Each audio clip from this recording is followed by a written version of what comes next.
Aujourd'hui, je suis motivée, donc voici ce que je vais vous montrer.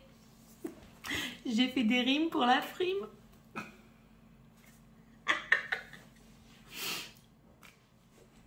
Hello tout le monde, j'espère que vous allez tous et toutes très bien. Moi j'avais envie. Aujourd'hui, oui, mais c'est parce que je vais disputer ma fille en rime.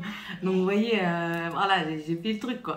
Mais oui, j'ai acheté des livres, hein, un book haul du mois de janvier. Donc oui, je tourne le 31 janvier parce que j'en achèterai plus aujourd'hui, étant donné que je ne sors plus. Et j'en recevrai pas non plus, donc c'est très bien. Il n'y en a pas beaucoup, hein, 3, 4, 5, donc voilà, c'est très bien. Alors, on va commencer tout de suite avec Ton âme contre la mienne de Lougain Rose. C'est aux éditions Harlequin. Je l'ai payé 5 €. C'est écrit dessus.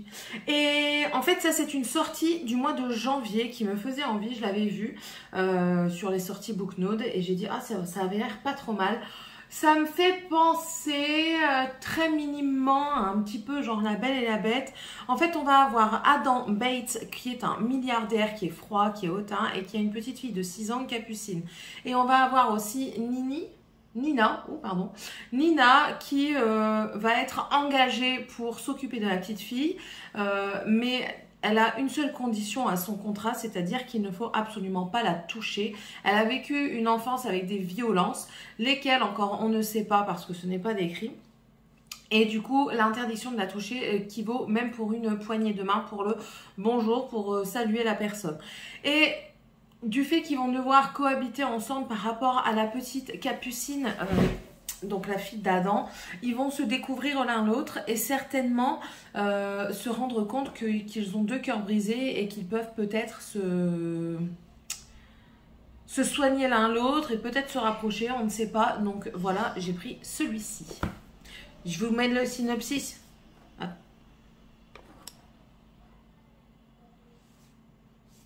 Je vous mets le synopsis.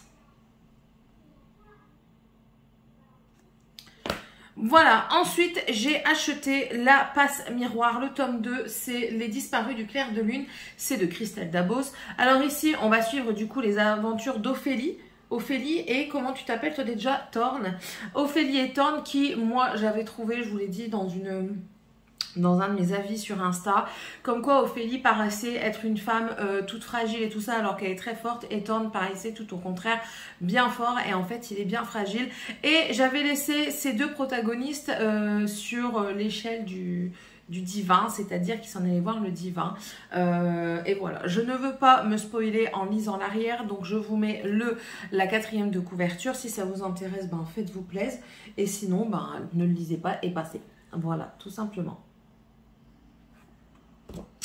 Ah oui, je vous ai pas dit les éditions de celui-ci. Celui-ci, c'est Pulp Fiction, mais c'est les éditions Gallimard. Ensuite, Rose Rebelle, non, je dis des bêtises. Un palais d'épines et de roses de Sarah J. Maas. Alors en anglais, c'est ACOTAR. Donc si vous entendez parler d'ACOTAR, ici c'est le premier tome de cette saga. Je l'ai acheté, pas spécialement pour elle, mais en tout cas Nina Quill en fait une apogée incroyable. C'est une saga chouchou. Il n'y a pas qu'elle qui en parle. Il y a également Madame Errance qui en fait juste quelque chose de waouh. Donc je me suis dit pourquoi pas. À ce qui paraît, c'est pas le meilleur, donc il faut s'accrocher. On verra bien. C'est aux éditions La Martinière Fiction. Alors ici, j'ai vu qu'il était question d'une jeune fille, comment tu t'appelles, Fer, qui veut aller chasser pour nourrir sa famille et malencontreusement, elle tue un faé. De cette tuerie, elle va être prise et emportée dans le royaume, dans un autre royaume, le royaume des immortels, je crois. J'ai pas envie de trop me spoiler, hein. J'ai lu une fois mais j'ai oublié des parties, j'ai pas envie de les relire. Je vous mettrai le synopsis après. Elle va être emprisonnée, mais pas dans n'importe quelle prison. Ça va être comme un palais en fait, qui va être très beau.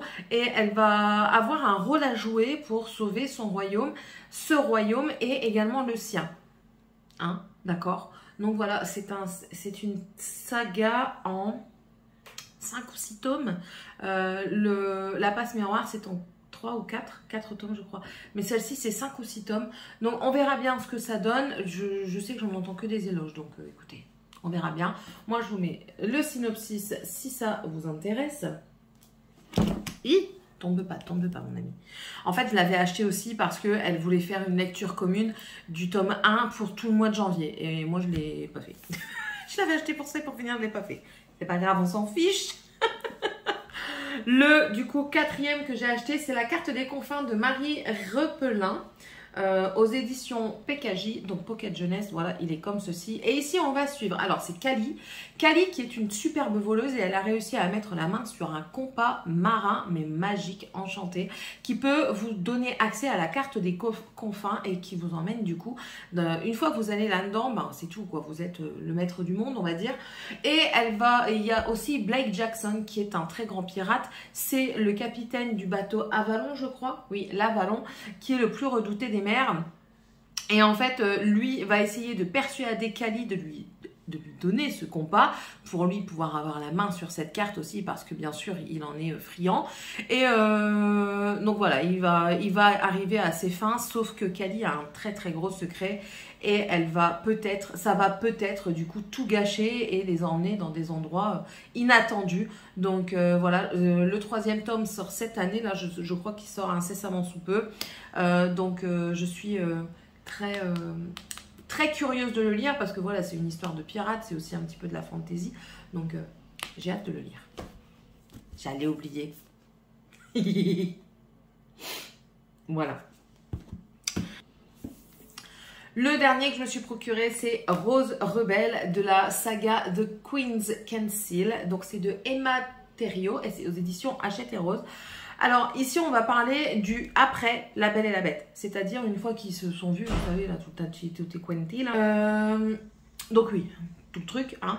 Et puis là elle va devoir prendre le pouvoir pour sauver son peuple, mais comment sauver son peuple, par quelle manière elle va vouloir le faire, elle avait des rêves avant, est-ce qu'elle va réussir, est-ce qu'elle va pas réussir, voilà.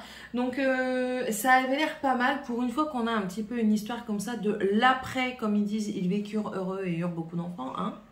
Ça a l'air intéressant. Et ça se passe au moment de la Révolution, d'après ce que j'ai lu. Oui, de la Révolution de 1789. Ça peut être hyper intéressant. En plus de ça, il y a des... C'est trop beau. Ça, c'est trop beau. Franchement, voilà. Bon, voilà ce que j'ai eu comme bouquin. J'ai une question à vous poser. J'ai envie de faire aussi les sorties livresques, mais peut-être sur 1 ou 2 mois. Vous savez, un bimensuel. Bistriel, je sais pas, j'ai envie de vous faire ça, enfin j'ai envie de le faire pour moi et pour vous aussi.